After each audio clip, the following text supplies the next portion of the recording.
Hello students.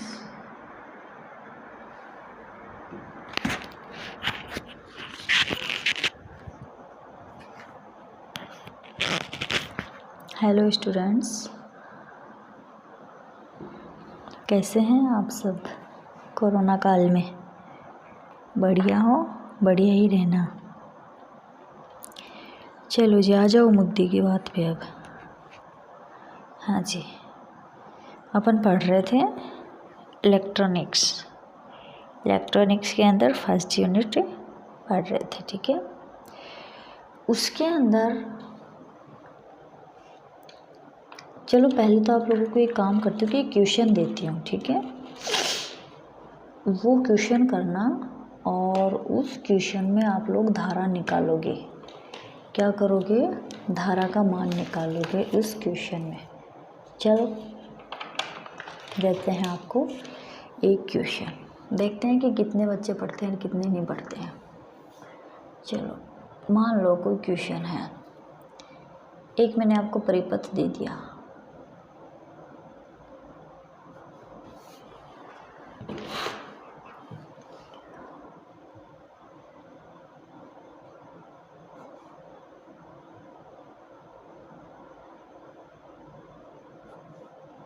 Okay,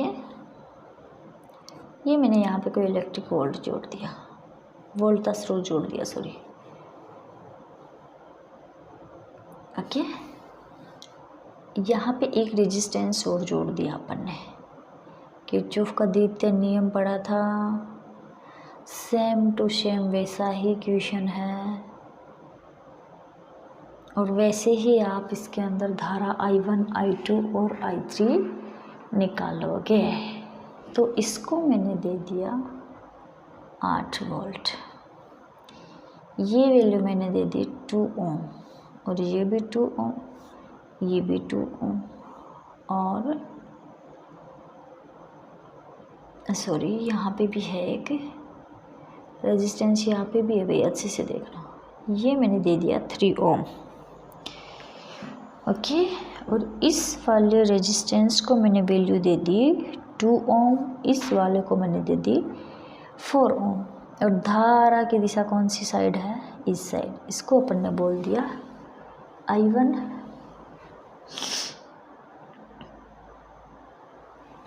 और इसको बोल दिया I2 और ये है I3। ओके, इसके अंदर लूप कितने हैं देखो, ये फर्स्ट लूप, ये सेकंड लूप और ये आपका थर्ड लूप।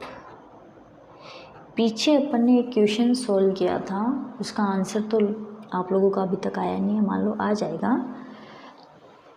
उसके अंदर अपन ने 2 लूप ही लिए थे और यहाँ पे कितने हैं? 3 लूप है। तो आप लोगों को इस परिपथ में धारा I1, I2,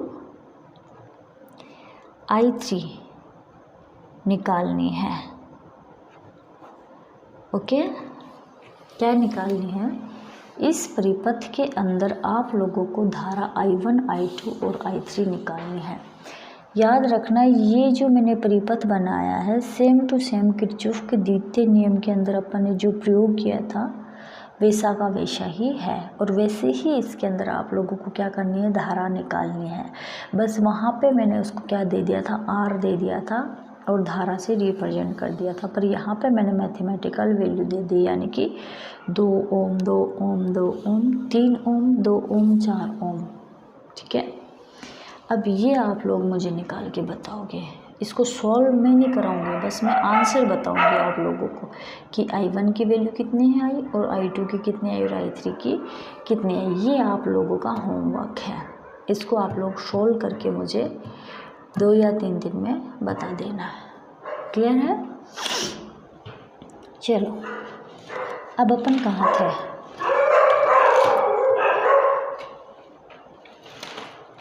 अपन क्या पढ़ रहे थे? परिचालन बिंदु प्रतिबाधा व अंतरित प्रतिबाधा। क्या पढ़ रहे थे? परिचालन, बिंदु प्रतिबाधा,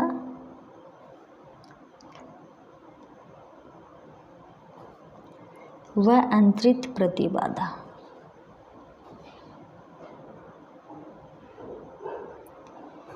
ओके।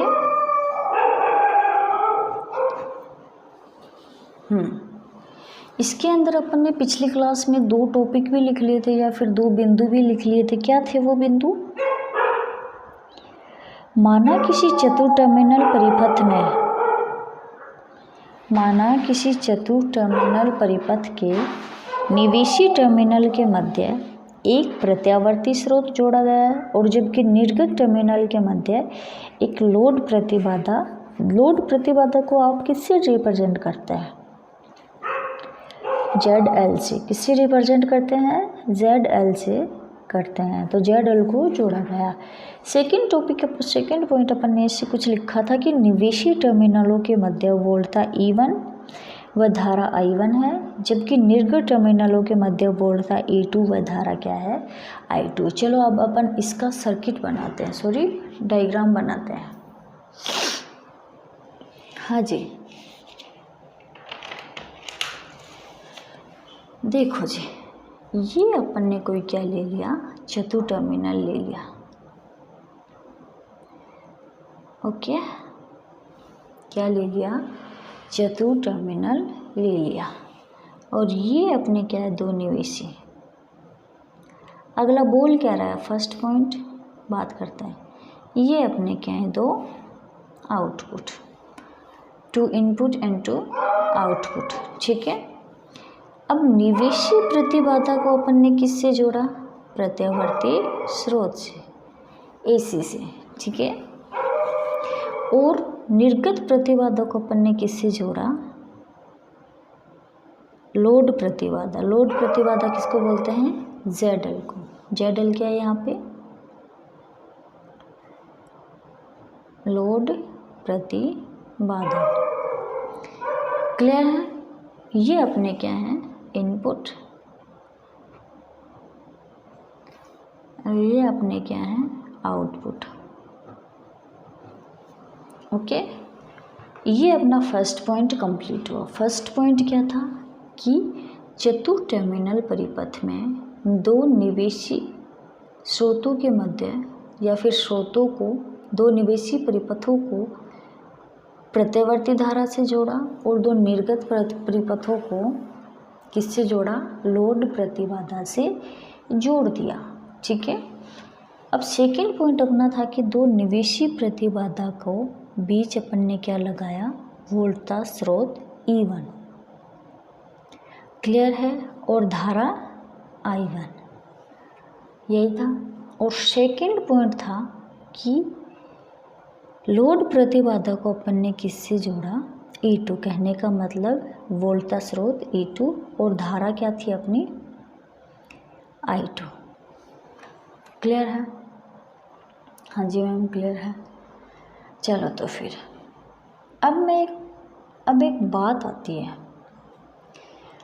I1 इनपुट है, I1 इनपुट है, धारा कहाँ गई? बाहर गई। और आउटपुट या फिर I2 क्या है यहाँ पे? आउटपुट है। इसमें भी धारा कहाँ गई? बाहर गई। अब बात सुनना अच्छे से। देखो मैंने क्या बोला, ये जो धारा I1 है, ये क्या गई? इनपुट धारा I1 बाहर गई। और I2 जो धारा है वो भी कहाँ गई? बाहर गई। अब किताब में ऐसे दे रखा है। कैसे दे रखा है? ऐसे दे रखा है। पर मैं इसको क्या करूँगी कि ये जो I2 है इसकी डायरेक्शन को इस साइड करूँगी। कौन सी साइड करूँगी? ऑपोजिट साइड कर दूँगी। किसकी ऑपोजिट साइड करूँगी? I1 की ऑपोजिट साइड करूँगी।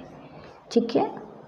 चलो अब देखो, अब आप लोग बोलोगे कि अरे मैम ये दोनों की दोनों तो अंदर नहीं ही जा रही है, तो आप इसे इनपुट क्यों और आउटपुट क्यों बोल रहे हो? क्या बोला मैंने? देखो, सबसे पहले ये जो इनपुट है इसकी धारा क्या है? I1 है। ये भी कहाँ जाएगी? बाहर जाएगी। और ये क्या है? आउटपुट है। आउटपुट के ऊपर धारा क्या है? I2 है। तो ये भी कहाँ चली जाएगी? बाहर चली जाएगी। ठीक है। अब किताब में तो इन दोनों को क्या दे रखा है? इस तरीके से दे रखा है। पर इसको मैं कैसे कर दूँगी? एक को इस साइड कर दूँगी और एक को इस साइड कर दूँगी। ठीक है। अब आप लोग बोलोगे कि अरे मैम, ये दोनों की दोनों तो अंदर ही आ रही है। देखो, ये भी तो अंदर आ रही है और ये भी अंदर आ रही है। तो आप लोगों को ये भी दिक्कत हो जाएगी कि ये दोनों अंदर आ रही है, तो आप इसको इनपुट क्यों बोल रहे हो और इसको आउटपुट क्यों बोल रहे हो? यही क्वेश्चन करोगे। तो देखो, तो बात सुनना एक बार। अगर मैं I1 को इनपुट लेती हूँ, क्या? अगर मैं इस I1 को इनपुट लेती हूँ तो मैं इसे कैलकुलेशन में क्या लिखूँगी? प्लस I1 लिखूँगी। ठीक है जी। और अगर वो आउटपुट है, क्या? और अगर ये आउटपुट है तो मैंने इसको ऑपोजिट दिखाया। क्या? अगर ये आउटपुट है तो मैंने इसको क्या दिखाया? ऑपोजिट दिखाया। ऑपोजिट दिखाया तो कैलकुलेशन में मैं इसको कैसे लिखूँगी? -I2 लिखूँगी। देखो, एक बार यहाँ तक क्लियर करो, फिर बात करते हैं। देखो, इसको बार बार अगर नहीं समझाऊंगे तो शायद आप लोगों को समझ में नहीं आएगा, और अगर समझ में आ गया तो बहुत अच्छी बात है। पर मेरा जो काम है इसको समझाना, एकदम आपके दिमाग में घुस जाना चाहिए ये अच्छे से मेरे बोलते ही। देखो, ये जो I1 धारा बाहर की साइड जा रही है, I2 धारा भी बाहर की साइड जा रही है। अब बुक में इन दोनों की डायरेक्शन यही दे रखी है जो मैंने फ़िलहाल डायग्राम में बना रखी है। ठीक है। पर मैंने क्या किया, ये जो I2 की धारा है इसको मैंने I1 के ऑपोजिट कर दिया, यानी कि ठीक है, ये वाला साइन सिंबल कर दिया। अब आप लोग बोलोगे कि मैडम ये क्या बात हुई, ये जो I1 अंदर जा रही इसको भी आप इनपुट बोल रहे हो, और ये जो I1 I2 को बाहर जाना चाहिए ये भी अंदर जा रही तो इसको आप आउटपुट बोल रहे हो। तो देखो, अगर मैं मैथमेटिकल रूप से इसको लिखूँगी, क्या बोल रही हूँ मैं कि अगर मैं मान लो I1 को इनपुट लेती हूँ तो मैं इसे कैलकुलेशन में क्या लिखूँगी? I1 लिखूँगी। और अगर मैं ये बोलूँगी कि देखो, आउटपुट को मैंने ऑपोजिट दिखाया तो कैलकुलेशन में इसकी वैल्यू में क्या लिखूँगी? I2 लिखूँगी। देखो, अगर अपन कोई कैलकुलेशन करते हैं ना और अपन उसमें नाम देते हैं ना, तो I1 और I2 क्या नाम देते हैं? I1 व I2। ठीक है। क्या बोला मैंने? अगर अपन कोई कैलकुलेशन करते हैं उसके अंदर अपन नाम देते हैं, अगर ये दोनों साइड होगी तो क्या बोल देंगे? I1 व I2। I1 और I2, तो बच्चे I1 और I2 सेम तो नहीं होगी ना? क्या I1 और I2 सेम तो नहीं होगी ना? देखो, यहाँ पे दोनों क्या लिख रखी है? सेम ही तो लिख रखी है। कहने का मतलब क्या है? ये भी पॉजिटिव हो जाएगी और ये भी पॉजिटिव हो जाएगी। ऐसे तो नहीं बोल सकते ना अपन इसको कि भाई ये भी I1 है, ये I2 है, तो दोनों एक ही दिशा में होगी। अब इन दोनों की दिशा इसीलिए मैंने चेंज की कि यहाँ पे अपन किसी भी तरीके से माइनस लेके आ सकें। ठीक है। तो डिफरेंट होगी कुछ ना कुछ। तो जब हम कैलकुलेशन करते हैं ना तो नाम से बोल दे कि यह I1 और I2 है, तो कोई ये भी बोल सकता है कि मैं तो I1 को दूंगा इनपुट। क्या कोई ये भी बोल सकता है कि भाई मैं इस I1 को ही इनपुट दूंगा? तो वो कहेगा अरे मैम यहाँ तो सोर्स लगा रखा है। क्या? यहाँ तो सोर्स लगा रखा है, तो क्या आगे कैलकुलेशन करेंगे तो आगे जाकर मैं इसको प्लस I1 लेती हूँ, तो इसकी ऑपोजिट डायरेक्शन की वजह से मैं इसको क्या लिख दूँगी? -I2। पर किसी का दिमाग खिसक गया, बोला नहीं मैं तो I2 को प्लस I2 ही लूँगा। क्या? मान लो कोई भी क्लास में है, उसका दिमाग खिसक गया, अब वो बोल रहा है कि नहीं मैं तो इस I2 को पॉजिटिव I2 लिखूँगा, यानी कि प्लस I2 लिखूँगा। ठीक है भाई, इसको प्लस लिख दे तो इसको माइनस लिखना पड़ेगा, कैलकुलेशन करोगे तो लिखना पड़ेगा। तो कोई बात नहीं है, I2 को आप प्लस ले लो, I1 को आप माइनस कर दो, ताकि हम दोनों करंट को अलग अलग मैथमेटिकल शो कर सकें। क्या? ताकि हम दोनों करंट को, एक करंट है I1 और एक करंट है माइनस I2। तो कहने का मतलब क्या है, ताकि हम दोनों करंट को अलग अलग मैथमेटिकल शो कर सके। तो याद रखना, ये दोनों चिन्ह जो होंगे यहाँ पे ये सेम नहीं होंगे। क्या नहीं होंगे? तो याद रखना, ये दोनों चिन्ह यहाँ पे जो होंगे वो सेम नहीं होंगे। एक पॉजिटिव होगा तो एक नेगेटिव में होगा। ठीक है। पर बात सुनना, निर्गत मापते समय, निर्गत कहाँ मापते हैं अपन? इस ZL पर तो मापते हैं। कहाँ मापते हैं अपन निर्गत? ZL पर मापते हैं। तो निर्गत तो लोड पर मापते हैं। तो ये यहाँ से यूँ गया, यूँ जाके यूँ आया। अगर आप यहाँ पर वोल्ट मीटर लगाना चाहते हो, कहाँ पर? यहाँ पर लगा दो, चाहे यहाँ पर लगा दो। अगर आप लोग यहाँ पर वोल्ट मीटर लगाना चाहते हो तो लगा दो, आपको निर्गत पता लग जाएगी। निर्गत तो कहाँ मिलेगा और लोड कहाँ मिलेगा। ठीक है, क्लियर है यहाँ तक? अगर फिर भी समझ में नहीं आया हो तो आप लोग एक बार पूछ लेना।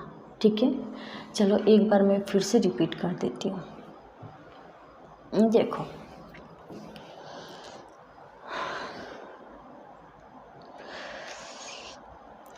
I1 इनपुट है, धारा बाहर की ओर गई। I2 इनपुट है, पहले तो ये बाहर की ओर ही जा रही है, बाद में चेंज किया है इसको मैंने, तो बाहर की ओर जा रही है। तो ये धारा, अब किताब में तो इन दोनों को ऐसे दे रखा है, आप लोग देख लेना चाहे बुक खोल के, इन दोनों को ऐसे ही दे रखा है, पर मैं इन दोनों को ऐसे काम में लूँगी। कैसे काम में लूँगी? ऐसे काम में लूँगी।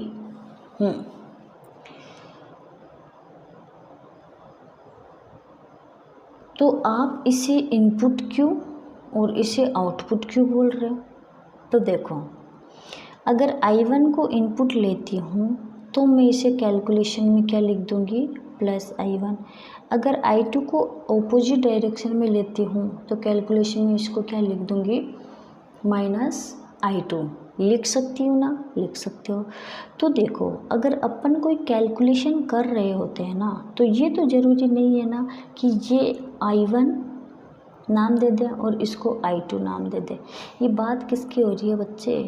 करंट की बात हो रही है। तो करंट एक ही परिपथ में, दोनों एक ही डायरेक्शन में प्रवाहित नहीं होती है। ठीक है, तो इसलिए अपन मैथमेटिकल कैलकुलेशन करेंगे ना, उसके लिए अपने को एक को पॉजिटिव बनाना होगा और एक को नेगेटिव बनाना होगा।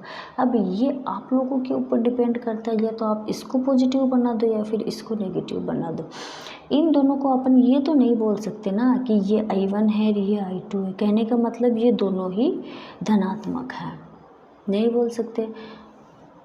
तो एक को मैंने क्या दे दिया? I1 प्लस का, और एक को मैंने क्या दे दिया? माइनस का I2।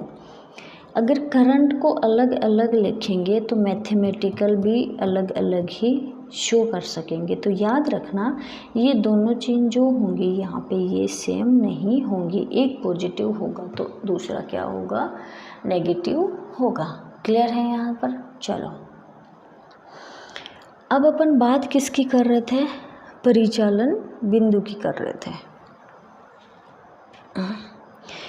परिचालन बिंदु किसको बोलते हैं? देखो, किसी परिपथ में एक लूप की वोल्टता, क्या बोला? किसी परिपथ में एक लूप की वोल्टता में उसी लूप की धारा का भाग लगाया जाए। क्या? किसी परिपथ में एक लूप की वोल्टता में उसी लूप की धारा का भाग लगाया जाए तो प्राप्त प्रतिबाधा क्या कहलाती है? परिचालन बिंदु प्रतिबाधा कहते हैं। देखो बात करते हैं अपन किसी परिपथ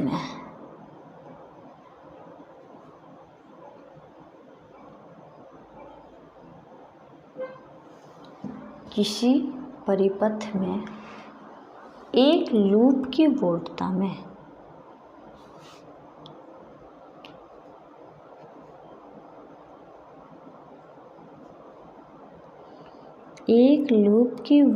में उसी लूप की धारा, देखो किसी परिपथ में एक लूप की वोल्टता क्या हो गई E1, उसी लूप की धारा क्या हो गई I1, उसी लूप की धारा का भाग लगाया जाए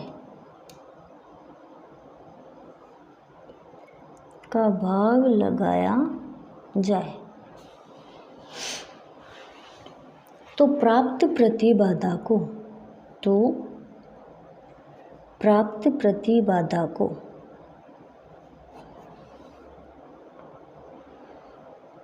परिचालन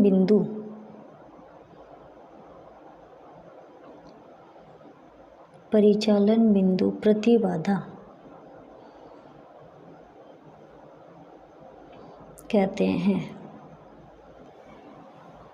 ठीक है, जैसे प्रथम लूप की वोल्टता क्या है E1 और उसमें धारा क्या है I1 का भाग लगाया जाए तो प्राप्त प्रतिबाधा को प्रथम लूप की परिचालन बिंदु प्रतिबाधा कहते हैं। ओके, तो देखो यहाँ पे क्या है अपना E1 अपॉन I1। E1 क्या है यहाँ पे देखो प्रथम लूप की वोल्टता है। ठीक है, ये अपना प्रथम लूप हो गया, ये अपना कौन सा हो गया द्वितीय लूप हो गया। या फिर ये मानो ये बीच के मैटर को छोड़ दो, ये वाला जो लूप हो गया ये अपना प्रथम लूप हो गया और ये वाला अपना यहाँ से लेके सेकंड लूप हो गया। क्लियर है? तो देखो प्रथम लूप की वोल्टता I1 है, उसी लूप की धारा I1 है। अगर भाग लगा दिया जाए तो वो उसको क्या कहेंगे अपन परिचालन बिंदु प्रतिबाधा। तो ये Z इन, ओके, तो Z इन ये क्या हो जाएगी Z in equal E1 upon I1।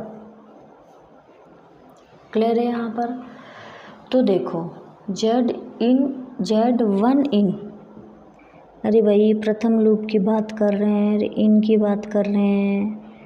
Clear है? क्लियर है। क्यों? क्योंकि इनपुट है, ये इनपुट है, इसलिए यहाँ पे मैंने क्या कर दिया इन लगा दिया। और 1 मैंने इसलिए लगाया कि अपन प्रथम लूप की क्या कर रहे हैं बात कर रहे हैं। ठीक है, तो ये अपनी क्या हो गई प्रथम लूप की परिचालन बिंदु प्रतिबाधा। क्लियर है यहाँ पर? ये डायग्राम सबको समझ में आ गया क्या? अगर नहीं आया हो तो पूछ लेना, बुक खोलना, उसके अंदर आप लोगों को एक ही साइड में मिलेगी, पर मैंने इसको अपोजिट साइड में दिए। हो सकता है कि वहाँ पे आपको एक वैल्यू माइनस में मिल जाए, पर ये डायरेक्शन दोनों फिर भी वहाँ पे एक साइड में होगी। तो आप लोग यहाँ पे समझ जाना कि ये दोनों अपोजिट साइड में होगी, तभी इसकी वैल्यू क्या होगी नेगेटिव होगी। क्लियर है? ओके जी, तो चलो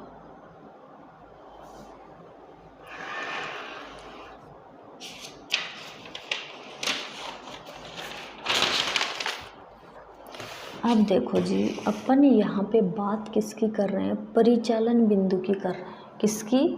परिचालन बिंदु प्रतिबाधा की बात कर रहे हैं। तो ये याद रखना, तो वो उसी की निवेशी में वोल्टता और उसी की धारा काम में लेंगे।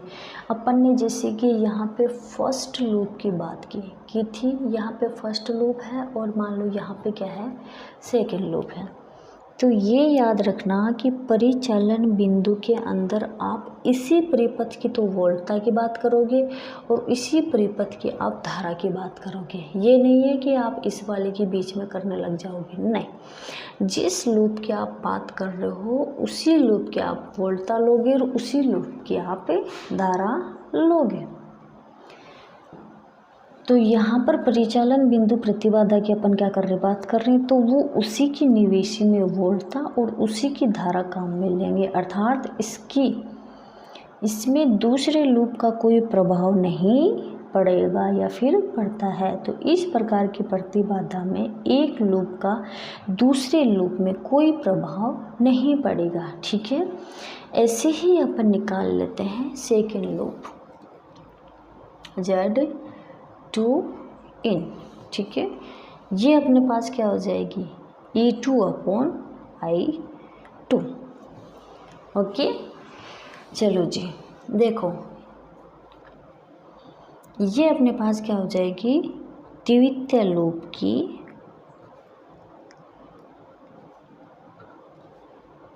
परिचालन